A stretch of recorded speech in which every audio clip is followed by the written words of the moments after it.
guys, welcome. I'm Jason. This fuzzy one right here is Freya. We're bringing you today's video. Welcome to 10-minute reviews. Thank you everybody for tuning in. Please hit the like and subscribe buttons. As I've said before, we're a small family channel. We just love to read, so we want to bring you guys books. And I also really like the fact that I'm getting book suggestions from you guys, either emails or comments. So please keep them coming. So we'd really appreciate the support if you would like to like and subscribe. I know we've been kind of locked into one or two genres lately, but I promise you we will continue talking about every single genre out there. Fortunately, today I'm going to stick within the genre that I've been sticking in lately. Today I want to talk about a book that I've talked about in the past. It's part of a long series, so eventually I'm sure I'll review every single one of these books. I want to talk about Cherry Blossom Girls 2 by Harmon Cooper, I believe. And I've already talked about book one, so like I've been doing lately, I'm not going to talk about the four usual subjects that I talk about. Instead, I just want to talk about the book and the plot in general. Then I want to talk about the good, the great, and the not so good. The good, the great, the good, and what I wasn't a huge fan of. I'm not going to say the bad, just what I wasn't a huge fan of.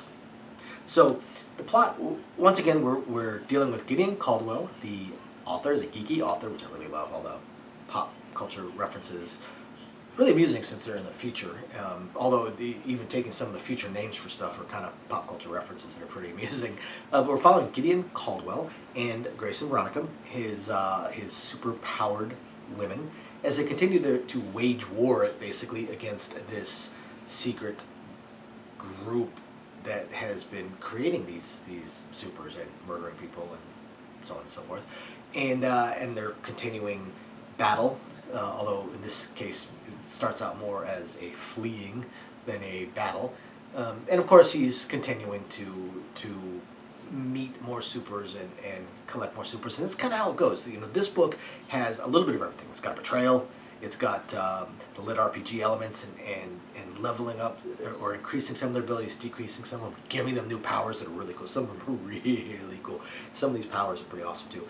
Finally introducing more supers, not just Angel, the one that showed up before, but you know, Dorian, the teleporting assassin's really cool, really cool actually, and more, and continue to introduce them. We finally get to interact with the mother character that has her own set of superpowers, and it's definitely kind of evil, more Dr. Mother evil-ish. I mean, it's weird, but she's definitely the evil overlord here, although Angel's a little... But we get some pretty amusing scenes with him and some of the facilities. And so, you know, they attack one, they finally manage to, in a way, deal with the Dorian issue that is a big issue. Then they attack one of the facilities, they get betrayed, they get helped. I mean, there's a little bit of everything within this book. So, and along with that, I'm trying very hard not to give out any plot details, but more supers get introduced, more supers get added to the team. You potentially have more allies, you potentially have more enemies. Some new enemies come up that are really cool and really powerful. Now, as far as what I think the great elements of this book are, honestly, almost everything. I can understand now why this is a 9 or 10 book and continuing series. It's just absolutely fascinating and phenomenal, and he's adding just a little, as he does his world building, adding just a little bit every single book to make the world more fleshed out, to make the world bigger, to make the world more interesting, add more twists and turns and details to the bad guys, to the good guys, to the organizations, maybe add some more gray area to them.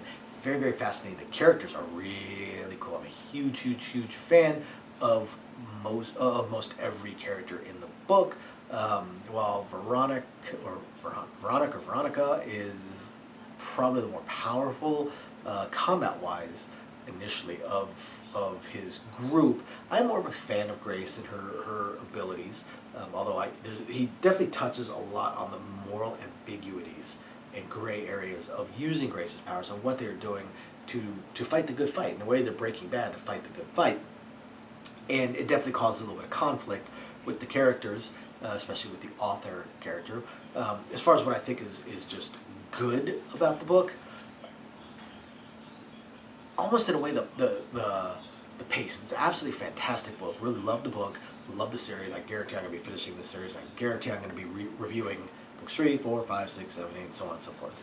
And if he continues writing books in this series, 10 years from now, I might be reviewing Cherry Blossom Girls 43. I don't know. But absolutely fantastic book. But the pace, I do feel, as I finish book 2, it's almost painful to finish. Like, it almost feels like I just finished a 50-page prologue instead of an actual full book, because it feels so much like we're building up, and feels like I'm gotta wait till book 3 to continue building up. Yes, there was some battles at some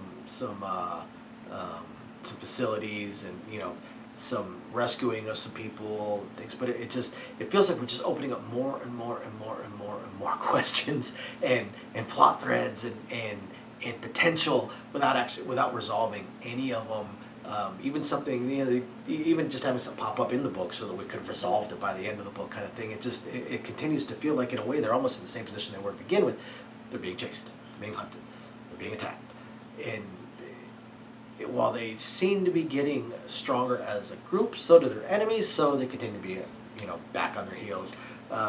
As far as what I didn't like so much about the book, I really can't tell you. It was a fantastic book, absolutely great book. There's nothing in it that I just didn't like. So, guys, after you guys hit that like and subscribe button, go check. If you haven't read it yet, go check out Cherry Blossom Girls 1, and then read Cherry Blossom Girls 2. Hopefully, I have 3 up by the time you guys have finished. Otherwise, thank you everybody for watching. We will catch you next time. Bye now.